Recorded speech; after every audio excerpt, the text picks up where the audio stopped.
Hi, everyone. Good morning, good afternoon, good evening. Catherine Mattice here with Civility Partners. I'm the CEO of an organization that focuses on helping other organizations create positive workplace cultures.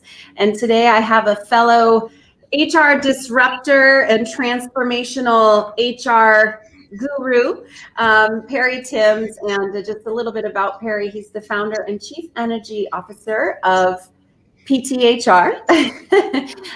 He's the author of Transformational HR, which I know I'd seen at SHRM conferences. So if you're in HR, you may have heard of his book. And he was, there you go, give it a plug. And then he was also on the HR Most Influential Thinkers list for 3 years in a row. So thank you so much for making time for little old me, Perry. I don't think it's little old you. I think it feels like a friend I'm yet to make acquaintance of. So I'm really delighted to be here. Yeah, awesome. And it's always fun to talk about stuff that we love. So I'm looking forward to this as well. So you have kind of a big, robust word or phrase that you work on with organizations, which is decentralized autonomous organizations. So let's just start right there and talk to me about what that is and what does it mean?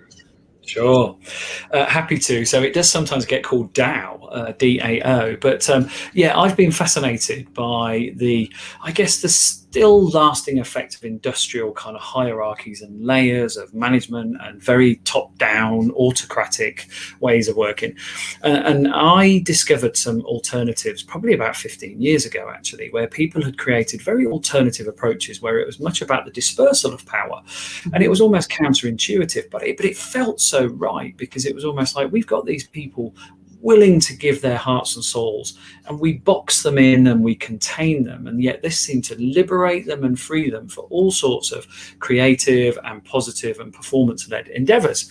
So when I researched them, I found the concept of decentralized autonomous organizations, and it almost feels like they are outlawing management bureaucracy. I mean, Gary Hamel is somebody I've followed for a long time now. And so his famous HBR article, Let's Fire All the Managers, was something that I kind of looked at with a great deal of interest, because it just pointed to the needless intervention and friction created by layers of management. But decentralized autonomous organizations say there's structure, there's process, there's governance, there's rigor, but we just don't have people in the way. We take accountability as individuals and job holders. And we are accountable to teams, we're accountable to processes. Ultimately, we're accountable to the purpose of the company. And it just creates this lovely direct feel of I am the company and I'm representing what's best for the interests of the customers we're here to serve. That's awesome. I know that a kind of a trendy core value lately has been act like an owner. And I've often wondered when I see that, is that really what this organization wants from their employees? How hierarchical is it here? And, does that, because if you're acting like an owner, not only do you own the company, which is where I think companies are going with that core value, we want you to feel like you own the company too and act in the way that you would if you did own it, but also there's a lot more to it. That means passion about the organization and that you're autonomous and you're trusted to make the right decisions. And so I do always wonder how real that core value is for an organization when I see that. It feels a little ingenuine. Yeah, I think you're right. I think we've seen quite a lot of what I would describe, or others have described, as purpose washing, where you're conflating the sense of purpose. So it feels like you're making a grandiose claim to save the world. And actually what you're there to do is provide a real problem-solving solution to customers for a need or something that isn't about saving the world, but it's helping them with a thing they need.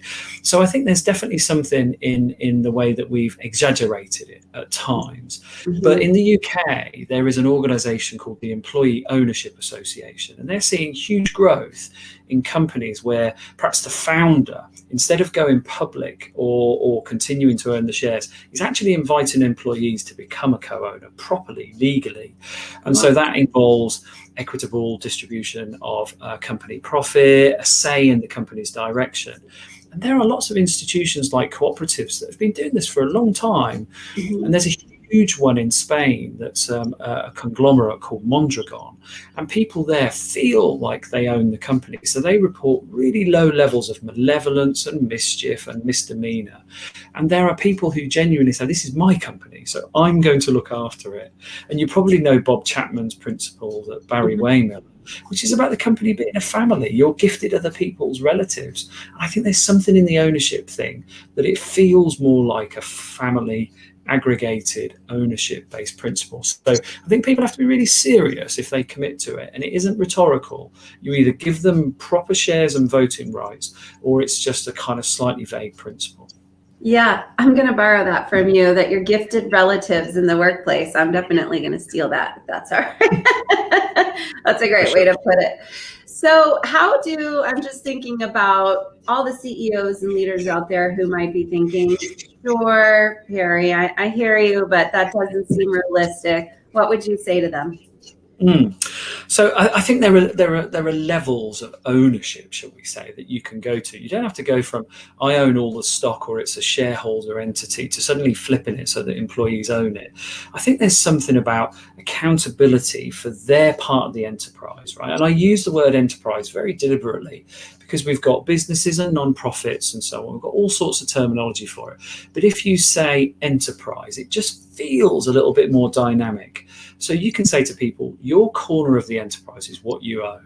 And what we need to do is support you when you're confident that you know what's best for that part of the enterprise, to enable whatever's best, to help you diversify, to help you create new product solutions or service lines for customers. And I think it goes beyond this whole sense of perhaps company bonus profit share type things, and more into the direction, the future, the way the company positions itself in the market. And I think one of the big examples that might help this is the current, I guess you'd say, level of activism in organizations about doing good in society, both as an ecological planet thing and also for things like race, misogyny, and all the sort of things we saw last year with the George Floyd incident. I think we're getting some mixed messages now about activism. We're getting some companies saying, we don't do politics here, but people saying, but it's important to me because it's my community. So I think people can own some of that. They can own how we represent minority groups and how we deal with interests that aren't just about our core product, but we can own agendas about charitable donations and volunteering efforts. So I think there's a lot of scope for ownership that doesn't mean legality and a headache. People want to do stuff that makes them feel really worthwhile and that they make a difference. Give them that. Yeah, that makes sense. That definitely makes sense.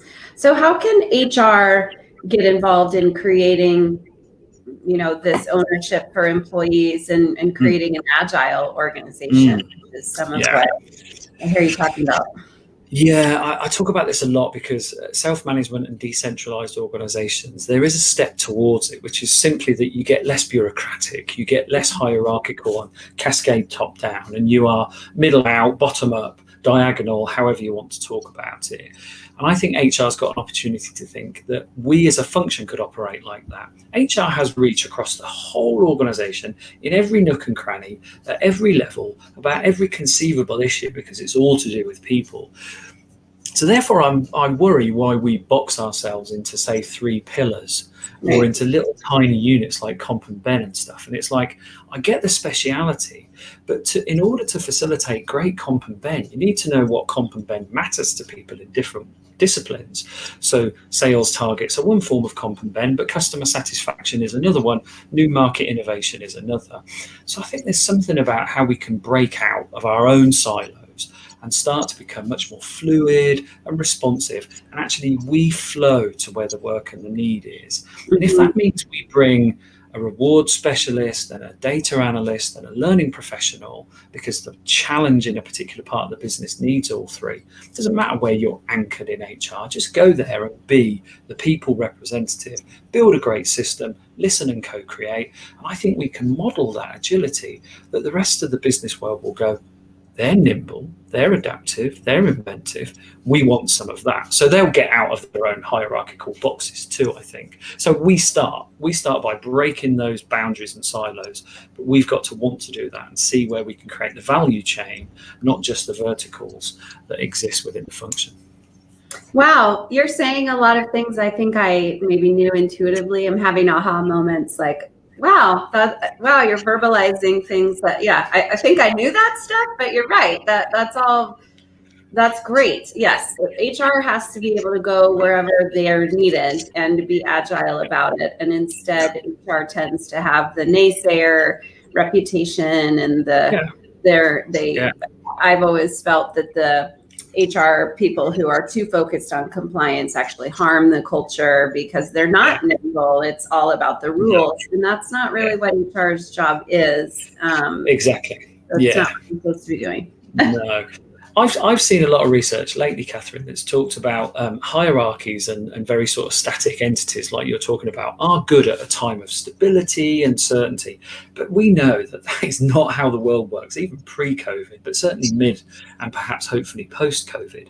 The world is more uncertain and dynamic and unpredictable. And so therefore, those verticals and those boxes don't work as much anymore. We've got to be that responsive and fluid entity, I think. So we start, we model, we prove, we cascade and ripple out. Yeah, I hope that any HR professionals out there really use this as a time to shine, that this was a time to say, I can be nimble, I can lead, you can be a leader in a COVID scenario easily, you can step up, even if you've never been treated as a leader before. So I really hope that COVID has a silver lining for HR, that our industry will get more attention as people who, we're really needed to lead through. We do. We absolutely do. I've just written a report, actually, I'm hoping to publish next month. And in it, I've put that there's a new bottom line, and that bottom line is people. It isn't about capital, it's people. Because without people, the capital just does not do anything. So, we need to think about people as we do a bottom line conversation. Yeah, but then we're back to the conversation that we've been having for a long time. I remember just like 5 years ago, it was like, HR, how do you get a seat at the table? And there was always conference presentations about that, getting a seat at the table.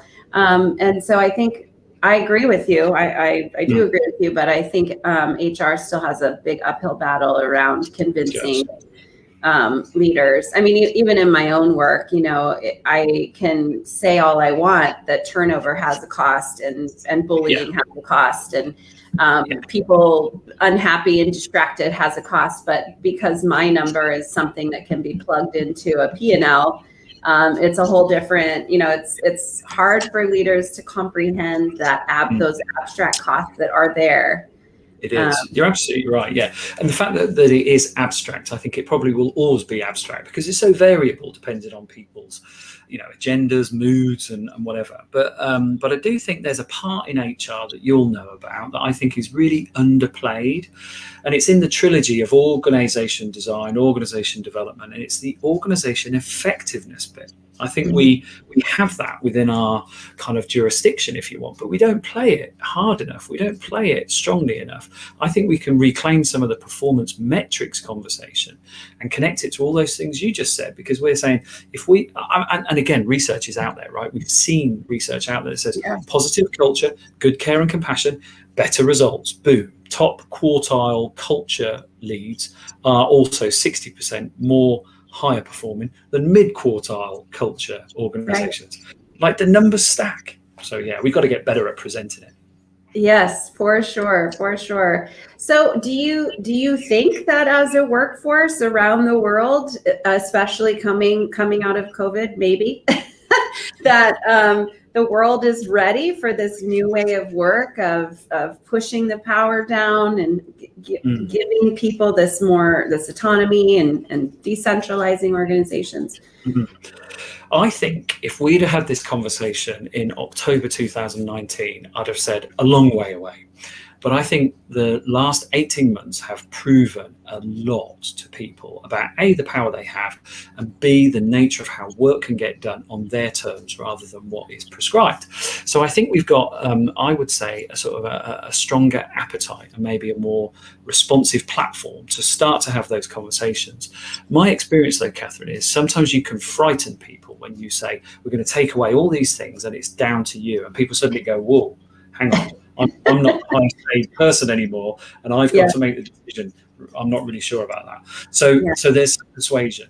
But I think the persuasion comes with experiments. I think we need to do small, building, iterative, revealing experiments where people are confident enough to try, and then we measure them, and then we go, hey, look at these results. And when the results start stacking up, people go, oh, I was reluctant, but I see that now. And then they have an urge to do it. So I would say we are probably 24, 36 months away from people really starting to get a sense of how this could play. They will disbelieve that it's possible because of the current orthodoxy. But they'll also see the tension and the opportunity with what we've just gone through. So no, we're not ready, but I think we gently can build momentum that we can probably leap. I think it's Gates who said we underestimate what we can do in 10 years, but we overestimate what we can do in 2. And I think we are just beyond a 2-year horizon before I think this shifts quite significantly. Wow. I didn't expect you to say that. That's not too far away. So how, part of encouraging people to experiment with the new way of work, whatever your OD initiative is, be it this or anything else, how do you help people feel empowered to experiment and start to feel like, okay, this works? And also, how do you empower managers to encourage employees to experiment? So I've got 2 parts to this answer. So my first part is, I think we undervalue sometimes just how significant the system of work is in helping people reframe their perspective. So if the system of work is all about autocracy and top-down decision-making, then we need to change that system. And we actually say, this is how we're going to work. Here's the new processes and parameters. It'll be uncomfortable to start with, but we've got to break the seal and go for that. So we start with a system. So some people might say, what about the mindset? I think the mindset comes when the system is strong enough that people believe in it and can go, right, now I'm changing my view. So I think that's the first part. And that's org design, really. That's org design, I think. And then my second part is, I think we absolutely need to take the manager role and split it, like splitting the atom. One part is, are you a subject matter expert? Are you a superstar? Are you a real leader in a practice field? Okay, we'll give you the title of practice leader. But if you're great with people, but you have certain specialities like marketing or sales, but you want to work with people and lead them and give them direction and coaching, we'll make you an enterprise leader. So we have an enterprise leader and a practice leader, and we split the atom, because there are lots of people who are leaders who don't want the people bit, and we force them to. Let's not do that anymore. So let's give people like squiggly careers or a 2-track approach where they can cross if they need to. But let's get the people leading in that way, and let's get the practice leaders leading on their specialities. Wow, I've not ever heard that before. That we're making history right now, Perry, as we speak. Do you talk about that in your book, in the Transformational HR book? I don't that much, actually, but I do talk about the nature of a coaching-based leader and about almost like a leader that's perhaps a bit more rotational than fixed within units. So I think by nature of having that rotation, you can separate the leaders out. But it really came to light when I started working with a charity client this year in the UK, where we were really radically overhauling how it operated. And we saw that distinction and we created it. And they are just about to press go on that particular model. So we've done the design work, we've done the sort of profiling, and we're now ready to go. But I get the sense that that's something that I'm sure Facebook operate. They have like a manager amnesty. If you're a coding engineer that gets to a senior level, but you want to be senior coder, not run a team, they give you the chance to opt back into a senior coder role. So I first heard it several years ago in that field and thought, there's something in that. Yeah, that's brilliant. That's brilliant. We have a comment from Dr. Thomas Dillian. He says, thank you for highlighting this new reality. It's not the same as a new normal. Redefining manager will help. Yeah. You got it. I agree totally, Dr. Thomas. That is such a good observation. The new normal, there is no new normal. Let's get used to an abnormal, but an abnormal that's continually shaping with us making the decisions. Yeah, that phrase "new normal" is starting to kind of irks me. Um, So we're with you. Good. So what are your thoughts on how to design organizations, or, I guess we're talking about designing organizations already, but what Yeah. else can you add to that? In my mind, I always go straight to, we've got to make sure people can thrive and they can be their whole selves and they feel good. But give me more, Perry.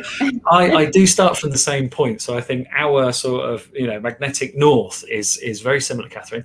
I wrote a book last year, and I think there's a really underplayed quality in the world of work where we ignore people's energy. Now that's come into focus with COVID because of what we've had to adapt to. But I work with an organisation where we started to think about the new version of the organisation by mapping people's energy. And people went, "What do you mean by that?" It's like, where is their energy? Where do they come alive? When are they really at their best? Not competency or professional expertise or experience, but energy. And it gave us a totally different frame to start mapping people to some kind of schematic. And then all we did was say, where does the work come from? Who gets it? And is that the right alignment for the energies that people have? And we made adjustments. Now, that company was a former government funded, but had to make its own profit after a time. And so they were struggling. But we remodeled it. And I saw the head of OD and people there about a year and a half ago who said that absolutely that has helped them create new markets. People are happier. They've got more adaptability and innovation. So I think there's something about mapping energy as almost like the starting point before you start putting people into shapes and structures and I guess workflow. And then the other thing I think we need to do is change the conversation from performance and KPIs to impact and value creation. What are you doing that creates value? What's the impact of what you do and how you do it, on who and why? And where's that right and wrong? And then actually invite people to start playing with those levers of impact and value creation, because it totally changes the dynamic of what people sign up to. They pull away from less meetings, and they don't kick off silly projects because it's like, where's the value creation there? It's not there. So let's not do it. Yeah, exactly. So I think map energy, value creation, and then I think we have to say to people, this organization is never going to be fixed. There's no stability. It is a fluid, evolving ecosystem, and I think get people used to that. So you might have a professional home, as in like you're an accountant or whatever, but actually you'll be working across different teams, you'll be working in different environments. Get used to that, because I think that fluidity is here to stay. So I'd go along those three principles. Okay, I want to go back to mapping energy. Tell me more about how does that work? Operationalize that for me. Mapping energy. Sure.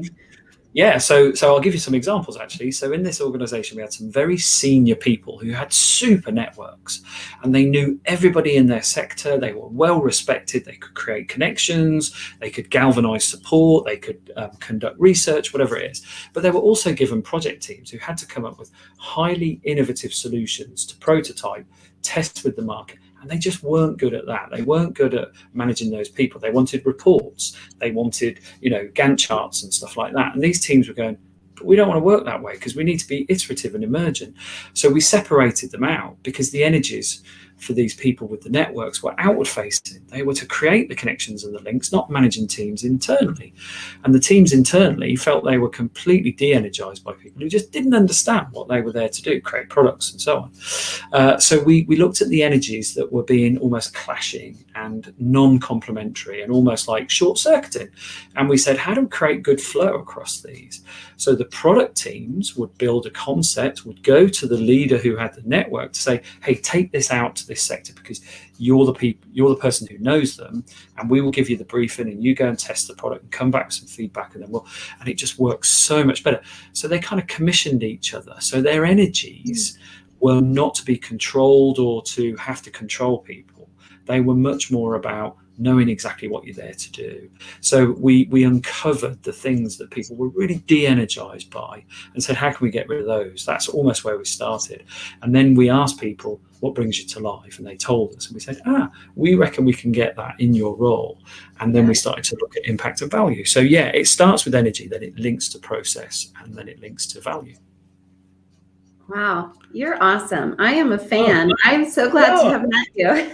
Oh, thank you. That's so nice. I was like, keep talking. Dr. Dullian actually has a question. Do you have any suggestions to convince leaders that organization effectiveness is not the same as profitability? Oh, absolutely. Well, profitability is part of your organization effectiveness, but it's not absolutely everything. So, in answer to that, I have a public servant and not-for-profit background, but I have to go and consult in some for-profit organizations. And I often thought to myself, how on earth can I give advice? But when I go and look at these organizations, they are so inefficient. They leak and hemorrhage, and they're duplicitous and wasteful. And I think you make money in spite of your processes, not because of your processes. So you could be making a lot more money, and you could be making a lot more people happy. So actually, I think there is something about, just using the cash thing as your overall sort of signifier of success, is ignoring the fact that you've probably got suboptimal, misfiring, dysfunctional processes and activities and things going on.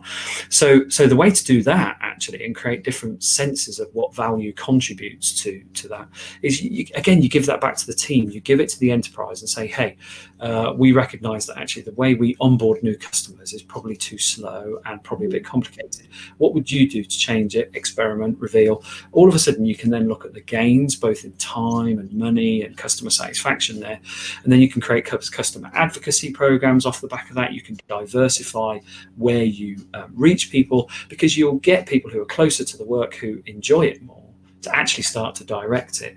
Then you've got a different measure, because you've not just got a profitability measure, you've got efficiencies, optimization, satisfaction, people just turning up saying, now I get the responsibility. I love the fact that I can make decisions and change what goes on around me.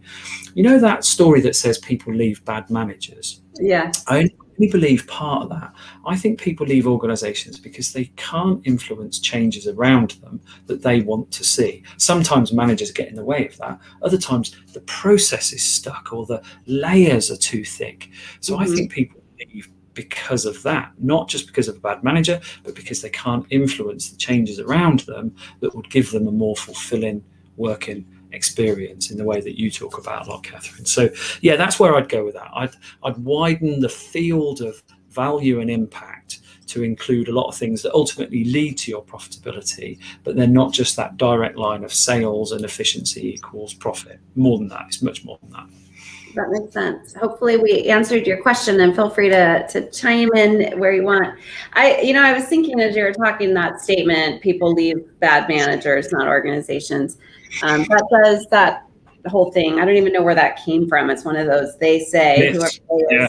It really frustrates me, because I do see that a lot where managers have not been set up to be successful. So could blame the manager for not being a very good manager, but it is the organization who put them in that position to not be an effective manager. And I coach leaders who engage in aggressive kinds of bullying behaviors. And it's the same thing. Often the coaching ends up, of course, we're talking about them and their own behavior, and I'm not excusing it, but we often do end up talking about organizational effectiveness or ineffectiveness and ways in which the organization sort of set them up to be in a position of frustration constantly. And so and then they start lashing out, as any person would. So this is where I can have a fanboy moment, because I love all of that you just said. So I'm absolutely, completely with you on that. And I'm really glad you put it that way. Now, you might know David Marquet, who wrote the book, Turn This Ship Around. He says, don't fix people, fix the system. And he's so right, because I think there are too many people trying to fix people when actually the system is creating the abnormal behaviors and some of the encouragement of those abnormal behaviors. You get a better system, I think you get better behaviors. Yeah, exactly. And if someone had just told that bad manager or bullying leader to stop it a long time ago, then they wouldn't need people like us. Yeah, it's not the people that do. So, well, I'm looking forward to seeing you in person someday and giving you a hug because I am a fan. This is really exciting. I loved everything you had to say, and thank you. Looking forward to staying friends. Me too. Really enjoyed it. Thanks for opening up those lines of question. You just got me on a roll of things that I'm absolutely sure we're headed towards. If we make the right decisions, we're headed towards it. Yeah, I could see us paired up in some way in the future. So I'm looking forward to it. Nice. And tell us where we can get a hold of you, and I'll make sure to post that in the comments too. For sure. So I'm on LinkedIn, obviously, there's just one of me. I'm on Twitter at Perry Timms, there's just one of me. The website is pthr.co.uk. And if you Google search me on YouTube and stuff, you'll see some of my talks and stuff. So yeah, you can fall over me quite easily. Awesome. Yeah, I would say just Google me. You'll find me. All right. Well, thanks again, Perry. Have a great, I guess it's maybe morning there for you, afternoon for you. Evening. Have a good evening, and I will hopefully see you soon. Thank you again.